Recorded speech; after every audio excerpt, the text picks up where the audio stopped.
জানো বোপাই মোৰ এই ধন সম্পত্তি সোপাই মই পলীয়া কৰিব যেনহে পাইছো আৰু কথা এতিয়া তোৰ গোচৰৰ কথা কওক অগদেউ ঈশ্বৰ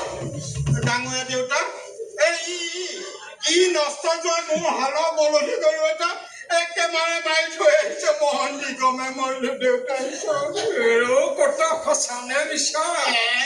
ডাঙৰীয়া দেউতা সঁচা কথা কৈ কটা যাওঁ সিও ভাল মই কেতিয়াও মিছা কথা নকওঁ নহয় তেনেহলে তই তোৰ নিজ মুখেই খাটি তই তাক এতিয়া তাৰ ক্ষতিপূৰণ দিব লাগে হৈছে দেউতা ঈশ্বৰ সেই গৰুটো মই বজাৰৰ পৰা 1 টকা দি কিনি আনিছিলো তই তেনেহলে সেইখিনি ধন তাক এতিয়া দিব লাগে দিব লগা হয় যদি দিয়া যাব পিছে মই সঁচা কথাহে স্বীকাৰ কৰিছো দুখী বুলি হৈ লোৱা নাই নহয় দুখী নহবি কেলে তোৰ মুখৰ কথাই দেখোন তোক দুখী সজাইছে তেওঁ কোৱা কথাক মতেও কাম কৰিলে দুখী হ'ব পাইনে আমাৰ কথা মতে চলি চলি যদি তই সলাই পাব লাগিছিল তোক দুখী বুলি ধৰি আনিলে কিয় আৰু কি কথা অলপ ভাঙি পাতি শুনক তেন্তে ডাঙৰীয়া দেউতা কৈ এই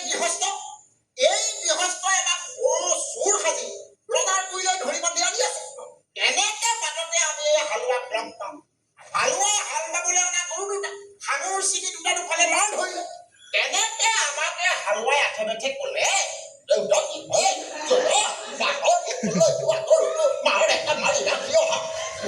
মই ভাবিলো বাঘৰ কুকুৰাই যোৱাত গৈ মই এটা মাৰি ৰাখি অহাই ভাল এই বুলি ডাঙৰীয়া দেউতা লৰ মাৰি গৈ এটা মাত্ৰ মাৰ মাৰি বাঘৰ কুকুৰলৈ যোৱা গৰুটো ৰাখি আহিলো এটাতকৈ সৰহ মাৰ মাৰিছো যদি মোৰ গাত ঘাটি ডাঙৰীয়া দেউতা সুধক এই গৃহস্থ সাক্ষী আছে কথা মাৰ এটা মাৰি গৰুটো ৰাখিবলৈ কোৱা কথাটো সঁচা নে সেই বুলি কোৱাটো হয় কি পিছে কেইটা মাৰ মাৰিছিল একেটা মাৰতে মোৰ গৰুটো মাৰি পেলালে ডাঙৰীয়া